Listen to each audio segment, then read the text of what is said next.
Explore Hyderabad exclusive temple jewelry exhibition Nakshi Mela at Varahi Silver Jewelry KPHP.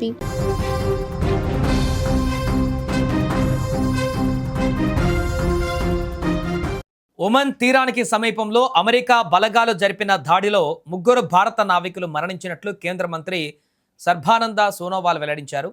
తొలుత వీరు గల్లంతైనట్టుగా సమాచారం వచ్చినా ఇప్పుడు వారి మరణాన్ని అధికారికంగా ధృవీకరించారు. ముగ్గురిలో ఇద్దరి మృతదేహాలు మాత్రమే ఇప్పటి వరకు లభ్యమైనట్లుగా తెలిపారు. పలావు జెండాతో ప్రయాణిస్తున్న సెటబెల్లో ఆయిల్ ట్యాంకర్ పైన ఈ దాడి జరిగినట్టుగా సమాచారం. నౌకలో మొత్తం 28 మంది సిబ్బంది ఉండగా వారిలో 24 మంది భారతీయులు ఉన్నారు. మిగిలిన వారిలో ఇద్దరు పాకిస్తాన్కు చెందినటువంటి వారు, ఒక ఉక్రెయిన్ పౌరుడు, ఒక రష్యా పౌరుడు ఉన్నట్టుగా తెలుస్తోంది. దాడి తర్వాత 21 మంది భారత నావికులను సురక్షితంగా రక్షించారు. అయితే deck cadet Aditya Sharma, engine fitter Shivanand Chaurasia, chief engineer Patnala Suresh కనిపించకుండా పోయారు.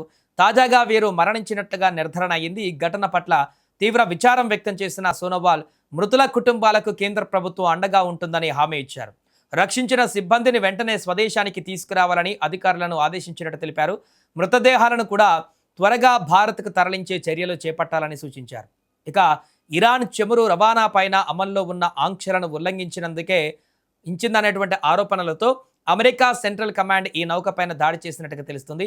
హార్మోజ్ జలసంధి మీదుగా ప్రయాణించే సమయంలో ఈ ఘటన జరిగినట్టుగా సమాచారం. నౌకను నిలిపివేసేందుకు ఖచ్చితత్వంతో కూడిన ఆయుధాలను ఉపయోగించినట్టుగా అమెరికా వర్గాలు పేర్కొన్నాయి.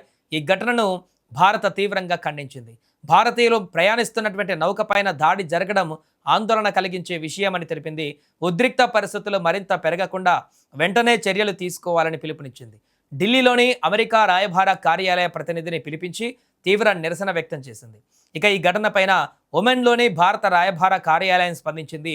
పరిస్థితిని నిశితంగా గమనిస్తున్నామని, స్థానిక అధికారులతో నిరంతరం సంప్రదింపులు జరుపుతూ పూర్తి వివరాలు సేకరిస్తున్నామని వెల్లడించింది. నౌకలో ఉన్న భారతీయుల భద్రతకు అత్యంత ప్రాధాన్యం ఇస్తున్నామని తెలిపింది. కాగా ఈ ఘటనకు ఒక రోజు ముందు గల్ఫ్ ఆఫ్ ఒమెన్లోని సెటబెల్లో అనే ట్యాంకర్ పైన జరిగిన అమెరికా సైనిక దాడిలో ముగ్గురు భారతీయ నావికులు మరణించిన విషయం తెలిసిందే. ఈ ఘటన పైన భారత ప్రభుత్వం తీవ్ర ఆందోళన వ్యక్తం చేయడంతో పాటు దౌత్యపరంగా స్పందించింది. వరుసగా భారతీయులు ఉన్న వాణిజ్య నౌకలు లక్ష్యంగా మారుతుండడంతో సముద్ర మార్గ భద్రత పైన కొత్త ఆందోళనలు వ్యక్తమవుతున్నాయి. తాజా ఘటన పైన ఇంకా పూర్తి వివరాలు వెలుగులోకి రావాల్సి ఉంది.